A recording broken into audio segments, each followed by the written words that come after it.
Hello, hello. We're in my studio today because I finally get to hop back in here and play a little bit. It has been a really crazy, busy, awesome art season so far. For those of you who don't know, I'm an artist for a living. I am a freelance, travel about, multifaceted or multi-talented artist, however the fuck you want to put that. I travel around and I art a lot. I tattoo, I make clothing, I make jewelry, I sculpt, I just about anything I can get my hands on, I paint. Um, Big part of what I do is I crochet as well.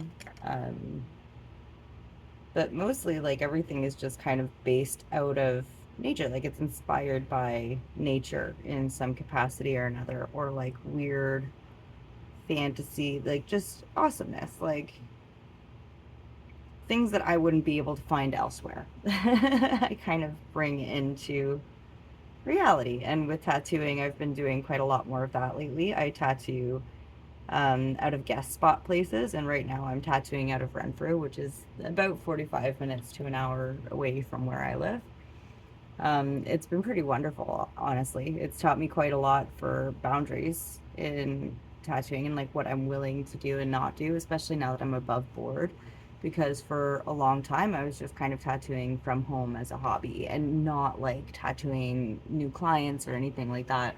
But I would be like trading with friends for tattoo because it's just something I knew how to do and I still had a lot of the gear. And I kept my gear up to date. Um, Now, however, I am health board certified. As an artist, I am health board certified, so I get to just go to studios all through Renfrew County, which is where I live, like the county in which I live, and that covers a lot of towns, which is good. It's really good for me. Um, and as long as the studio is health board certified, I can just message my health lady and be like, "Hey, I'm going here." And if it isn't yet certified, then I just bring my health lady in and show her how I've made it sterile. So that's good. Um, and that's something like I never really had the ability to do before. And I think it really needed to happen now as it did, as opposed to like earlier in my career. Because now I have a much bigger appreciation for the rules, the regulations, the standards, and also like how willy-nilly I can spread myself. I'm not just kind of putting myself into one studio and then being like, okay, that's it. And like, granted, there's going to be a couple spots in which I settle. Like right now in Renfrew, I'm there for a good while. Like I spend fairly like semi-regular time there. Like I'm there every Wednesday right now, which I'm sure will fluctuate over time as I get more like local studio space and such. Like there's a good couple plans in the works to work with other people as well, and with other studios in like kind of temporary ways while I kind of make or find my own studio space from home. And even then, I won't be tattooing from home regularly, just my regulars. Um, and so that's actually kind of, I've found a lot of boundaries in tattooing lately that has really given me a whole new appreciation for everything, really. Like, in a really big way, I've started to make myself less available. And that might seem like a weird business model to some people because obviously, like, it's like, oh, shouldn't you be chasing the money? Like, if someone's coming to you with just like a little line tattoo, shouldn't you just be like, oh, whatever, that'll only take me 5 minutes? And yes, while that might only take me 5 minutes, that setup, that equipment, that everything, that takes longer than 5 minutes. That costs more than that 5 minutes. Even if it is like, I'm charging you my flat rate, like $80, like 60 to $80, that doesn't cover a lot in terms of like my gas, my travel time, my fucking equipment. Dude, even gloves are so expensive. Like it's disgusting. Like razors. Like there's random little things that a lot of people don't often think about. And not to mention, I live in an area that is very saturated with tattoo artists. Like, we live next to a military base. People want that shit. And like the town has adapted accordingly. We have so many artists in the area. And so there's a lot of the time too. And I don't see it as like a comparison game. I really used to once upon a time. And I used to try and like put myself up among the better of them, and that really made me fall short a lot. But what I've noticed lately is like I refer a lot of people to different artists, especially if it's not my style. Like I'll refer some of my closest friends to somewhere else if it's just something I don't want to do, or it's something that I don't feel like I can execute it the best that I can, or like that it really kind of embodies the style that I'm going for as an artist. One of the biggest measures of a success, I would think, for most artists, or at least one of the biggest like votes of confidence, is to be able to have someone notice your art out in the wild and be like, oh, that's a Brooke piece, or like that's a Liz piece. My leg tattoo, I have my entire back of my legs done. This is all my friend Liz. She did all this. And her flowers and her leaves are so recognizable. Actually, she also did my mom's. She did all sorts of cool ones on my arm. Anyway, to my knuckles. People recognize her work because it is so authentic to her style as a whole. Whenever she paints, it looks the same as whenever she tattoos, because it is just her style. And my tattooing really has become very much in the same, where it's my style of work, it's my body of work. And so I don't want to put something on someone that I'm not fully confident doing. I'm not going to have someone be like animals, sure, love them, and I want to explore more with them. And so right now I'm taking on a lot of animal bookings. However, if you want me doing like a full ass portrait, or like something even traditional, like Sailor Jerry style traditional, I love the style. My entire career was studying, especially in the early days, like Sailor Jerry and like the history of tattooing, and like that's such a huge cornerstone in that. And so a lot of people are like, oh, well, that should be easy for you to do. And in theory, yeah, I'm sure I could hammer out some really cool fucking traditional pieces, but it's not my style. It is not my body of work. And so is it something that I feel confident I would do good at, or like I'd feel good about the piece afterwards? Not necessarily. However, I know at the Hive, for example, we have a girl who does traditional beautifully. Like her bolds, oh, those lines, crisp. It's what you want to see in a traditional tattoo. And she already has those fundamentals. Like she already does. Like her hand drawn flash is the old school way to do, like she would do Sailor Jerry proud and probably blow him out of the water a little bit. And so I would recommend clients to go there for that experience, for that overall skill set, the knowledge, the the values that come with that style of art. My friend Vanessa, I work with her as well. She has this beautiful, elegant, like soft, and it's a very particular style. And so her big like animal portraits, oh, her soft like human face shading even is so beautiful, and it's so natural to how, again, like how she does it, because that's her style of art. And so whenever it comes to the boundaries I've been setting lately, especially with tattooing, like you need to consider I tattoo once per week, 1 day per week, which A makes me a little bit more like in demand. And so the people who are coming to me, they're coming to me for pieces that they're investing in. Like it's not necessarily even saying like they're putting a lot of money down on the tattoo, but it's something they're looking like they're kind of building on. They come to me for that style, that kind of like nature based weirdness mixed with some sacred geometry, or like that cutesy little mushrooms. That I fucking live by mushrooms.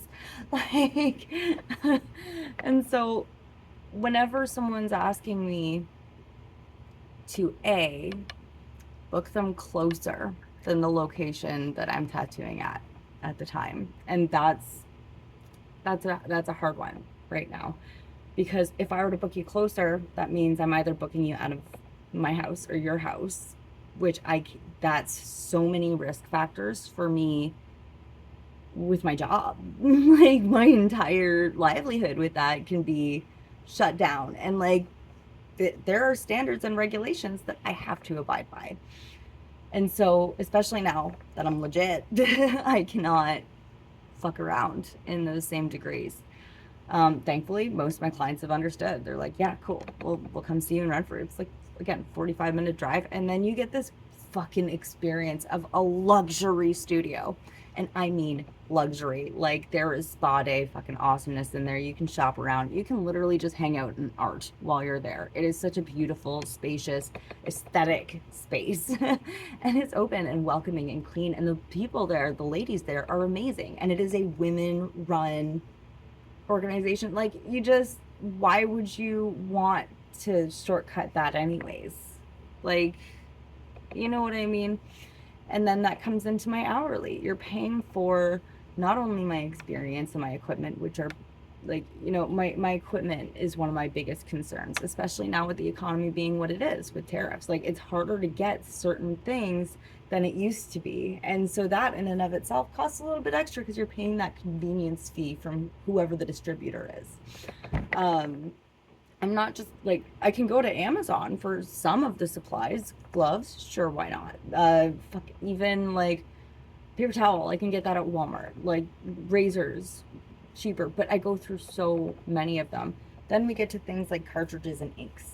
That's a little less easy and awesome to just kind of get wherever, because you cannot guarantee that they are quality ink. You cannot guarantee that it is a quality cartridge and that it hasn't been made by some secondhand or like, like falsifying company, like someone that's coming to you on false premise and like selling you something that looks like the thing but is not the thing. Because that's been a thing a lot, especially in the tattoo industry. Kurosumi is a really, really good Japanese ink, and it's black. Like, it is blacker than black. And it's always been regarded because of that. And that was one of the first things to end up being duped all over Amazon. And you're getting like Kairosumi or like Kairosumo, and it's like little changes to a big, anyway, it's hard to tell sometimes. And that's why vigilance is also important. And I considered all of that in my pricing. I only charge 120 an hour right now. It's going up to 140 as it should, because between gas prices, again, I'm driving 45 minutes 2 ways each week out of town.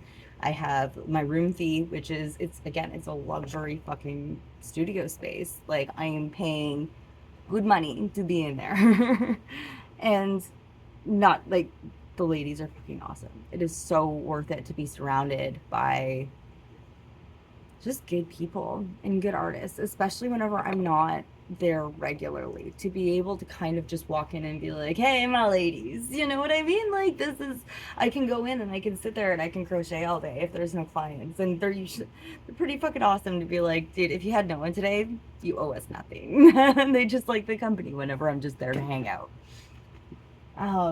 Which is fucking great. Like, that's hard to find anywhere else. And so again, that's why boundaries in the art industry especially is so fucking important. And that's the tattoo industry especially, specifically. Whenever I first decided that I was going to be going back into tattooing more regularly, especially because like 16 years in the industry and I've gotten maybe 8 of that in actual shop. That's a lot to kind of step back into after so much has changed in the actual industry. And I was really convinced at one point that I was just gonna like set up shop somewhere and just try and make a go of it. And then it was kind of like, okay, well, maybe I want a guest spot. Maybe I want to be, like, just kind of step into someone else's studio for a bit and not have to commit fully to the artist life again, like the tattoo artist life. And I prefer that because then I don't end up resenting it.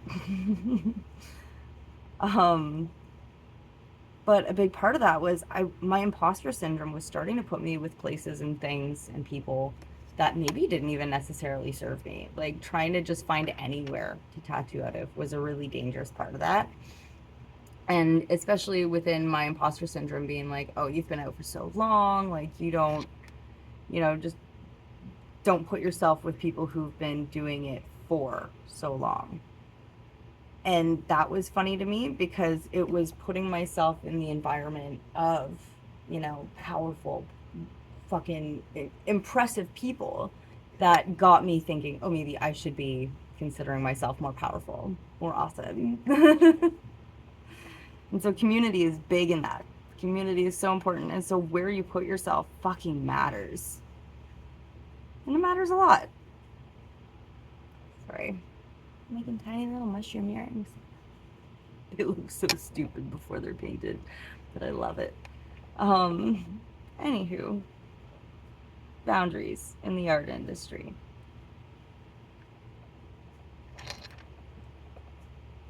And the same goes too, actually, while I'm on the topic of boundaries and art, with with the art vending. Like, I vend out of a lot of places. Like, I sell my art and my jewelry out of, I think I'm in 4 now. 4. Yes. 4 stores. Sorry, I don't refill them all like regularly. Once gets wholesale like twice a year. And it's like big stock from like after my market season. And then the other 3 are just kind of like spread out in Renfrew, Barry's, Bancroft, and in Golden Lake. And then I have my container market here in town. But in doing that, I had to become really picky as to where I put myself and where I spend my time. Because, like, even now, being as picky as I am, I have to be a lot of places at once. And thank fuck, my 13-year-old daughter loves the hippie hut and the art business as much as I do. Because she's willing and very able to work for me a lot of the time. And that helps. And I pay her. I pay her well. She gets paid $30 a day.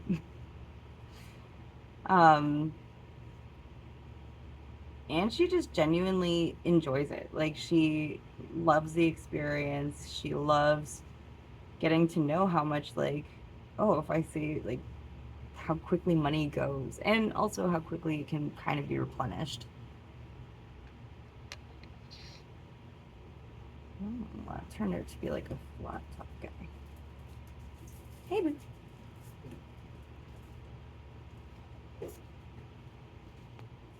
Speaking of the adorable devil. But yeah, she's very willing to work and to help me be in those multiple places at once, which again helps me a lot. Within that, though, I'm asked to be a lot more places. And that's where boundary setting becomes almost the most important, I think. Because it takes a lot sometimes to say no whenever an event sounds like exciting or like it is genuinely something I would want to do or be in or be at. But it's either maybe the money isn't there, the schedule's too tight to some other like previously aligned commitments. And then it's deciding, okay, like, well, what lives on for next year and what ends up being replaced or what ends up kind of being moved in a very different direction.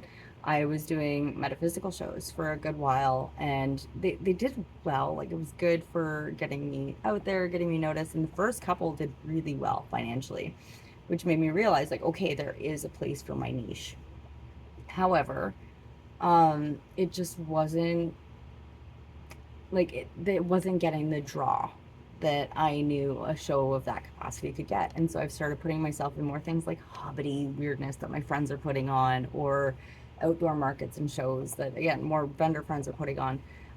Bigger shows that sometimes cost a little bit more, but I mean, the turnout is, you can't. The one show I did this past little bit, it was a Taste of the Valley show, and it was in Eganville, and we had over 1,500 people walk through. That compares, like, in comparison to some of the shows I was paying like 170 for and only getting maybe 200 or 300 people through the door, maybe.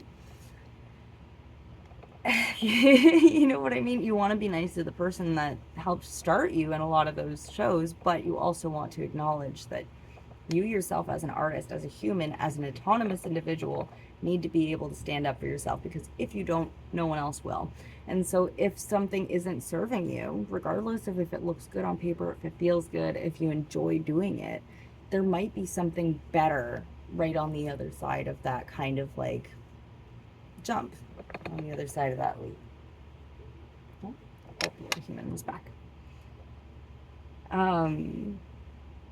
Another thing within the kind of art life, I suppose, that I wanted to tap into was that my schedule has had to change quite a lot to be able to make this all happen.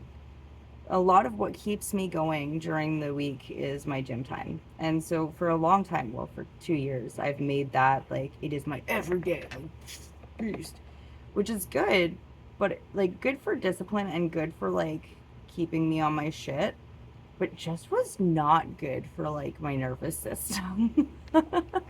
Especially whenever I have so many like outside deadlines and stuff like that. During the winter, it's a bit of a different story because I don't do winter markets.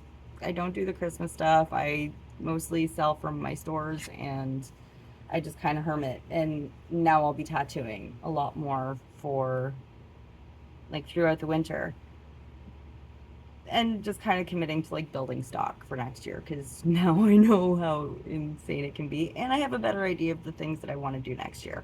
Next year I want to be chasing a lot more festivals, a lot more just like, you know, I want to get my feet in the dirt. And I want to meet more of my people in turn. I want to be able to kind of put myself out there while maintaining the home base. And so I'm still going to have the hippie hut for next year. So our main store is still going to be fucking full stock to the brim. But now the mobile market is going to be so much more beefed up. My car is always set with a tent of sorts, but I want it to be set to like set up. You know, we've got so many extra like drapeable fabrics now and stuff to make the tent more homey, more like more store like, or at least more hippie hut like. um, that takes a lot. It does, but I'm really excited, and so this winter gives me the time to kind of do that and slow down, and it makes more time for things like the gym and like doing, you know, the things that might need me to pump up my nervous system that little bit more, because my nervous system isn't already being taxed by the demands in my environment, by the expectations that I have either set for myself or that are kind of set for me. Need the washroom.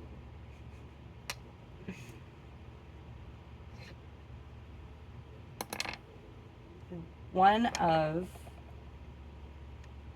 the things I have noticed, because now with the gym, I typically go about 3 to 5 days a week. Now I take my daughter with me because it's summer break and she isn't in school, and so it's kind of like, hey, let's go to the gym. She's starting to really like the weights. She loves the cardio. We do a little bit of like stretching and Pilates to kind of start, just to kind of like ease our bodies into the movement, really allow for like just opening before we're just going in and like hammering things in. And then we do a bit of the same at the end, where it's kind of like we're winding down, we're doing light movement on the body, maybe a little bit of cardio. Um, and she loves it. Sorry, apartment living here in Knox. With the days off, however, I've been feeling like my nervous system is so much happier to just kind of wake up, do the art. And I've been noticing that that is so important as well. The reason that I started the gym in the first place was because my nervous system and my lymphatic and immune systems were really starting to shut down all at once. Like I for a long time was thinking like, oh fuck, this is like disease, this is the end. Like a lot of really terrible things run genetically in my family, and it was kind of like, fuck, this is it. What I hadn't considered was that I, in a very short period of time, changed everything about my living habits, my standards, my everything. And through no fault of like my own or my partner's, like I got comfortable in a relationship after being a single mom for 10 years and doing everything I could to kind of like just fly by the seat of my pants and live in survival mode, to going to like super luxury, just do whatever you want. And like, not to say that I haven't always just kind of done whatever I want, especially being a single mom. Like, I used to just take her up with me. Didn't matter. Anything I could do, she could do. At least for the most part. Like, and then that's where the village comes in handy, was she had the village to kind of just like take her over whenever needed. Her grandmother, she's actually going to her grandma's tonight for a couple days because grandma's going through a breakup. Because they're gonna go girl out. Like, fucking beautiful. Um, but within that, I stopped, like, I started driving and I stopped walking everywhere because for the majority of my life, like, I didn't drive until 3 years ago. Um, like, I didn't have a license, I didn't have a car, couldn't afford either, or like the insurance for the whole kit and caboodle. Um, and then I started sitting. Like, I was so used to working jobs regularly to kind of like keep ooh, throwing things, to keep the roof on over our heads and the lights on, because that was such a big thing for a while with my daughter and I. Was like, I've had the lights shut off, I've had no fucking hydro, and having to go to like friends' houses and shit with like my fucking 4-year-old kid to like shower, boiling water when we did have hydro to do dishes. If not, there were times like, oh my god. So there were times where I would have to light a fire in the backyard and boil water over said fire to fucking put hot water for my dishes or for my kids' bath. And I mean, it's just, what do you do when you have nothing? Like, you make it fucking happen. I've done laundry in my bathtub more times than I could count. Like, you make it fucking work. But I went from that to relatively maintaining and like doing pretty good on my own, because for the last like 2 years that I was on my own, like without partnership, without whatever, I done really good. Like, I was covering all the bills ourselves, and that was for like our rent, our hydro, our internet, my phone. At that point, I was starting to do more like retreats, and so I was paying for my retreats. Um, I was starting to get more income through like work and reaching out like and resources like ODSP, or not ODSP, OW, like Ontario Works, which is basically our um, welfare. uh, it helped so fucking much. And I was still able to work a part-time job. The part-time job ensured that I was able to be there a little bit more present with my daughter. Um, and I also had a job where I was able to take my daughter in to work with me, and she would just kind of hang out in the lobby because I'd work at places like Subway. Oh no, that went so far. I got another one. Throwing things. Anyhow, realizing this video is getting a little carried away. Um, but yes, my health ended up taking a really big turn, and that's why I started going to the gym in the first place. I started having experiences that mimicked diabetes. My body started to really just not do well with the sedentary lifestyle and the lack of movement. I went from living outside regularly, like for like weeks to months at a time with my daughter, and like going on all sorts of adventures and doing all sorts of big things, to kind of just living the tradesman's wife life, and that wasn't good. And so I really did commit full scale to the art and to the gym. And that looks different at different times of the year. During the summers, I am a lot more committed to vending and nervous system maintenance and like just really tending the well. And in the winter, I get to focus much more on just like my body, myself, and the art in a slower scale. I get to just kind of enjoy and create what I want to create as opposed to creating for maintenance. Um, like with the hippie hut, I sell a lot of crop tops, a lot. And so over the winter, it's kind of nice because I can just make whatever I'm feeling like for crop tops, for vests, for whatever. And usually it's pretty like that'll last me a season. This year I got busier, bigger and better by far. Got busier than I've ever been, and I've sold through a lot. And thankfully now I can make those tops a lot quicker than I once did. However, it still takes me time. And sometimes that gets boring just making crop tops, even like with how different they are. I go from like after I do this today, I fully intend on sewing and making more upcycled clothes. I go from one thing to another very, very, very quickly. And so to just commit myself to like one thing to maintain it for the studio, it's still rewarding, but it's nowhere near as rewarding as just kind of waking up and deciding I'm going to go to the gym and then I'm going to come home and I'm going to make this today. Or like just drawing tattoos and maintaining tattoo work. We all go through different seasons. It's good and I think important to respect and honor what changes are required or at least necessary to get us through that season. For me in the summer, it's being more tender to my nervous system, making more time for play, for fun, for doing things that feel good, for seeing my friends, or for just not seeing my friends, because that's another necessary boundary I've learned to make as well. Is yes, my schedule is clear. Technically, I am at home just arting. And so, yeah, I should have the day where I'm at home just relaxing. But take the just out of there. I'm at home relaxing. That is a very necessary bit of time for myself. I am a human that loves my solitude and I disappear on a whim. The amount of times that I'll just take my daughter and be like, let's go. And we'll go to like Bancroft or we'll go to fucking wherever and just kind of adventure around and see what there is to see. And I think that that's important. I really do. This cute little fucker.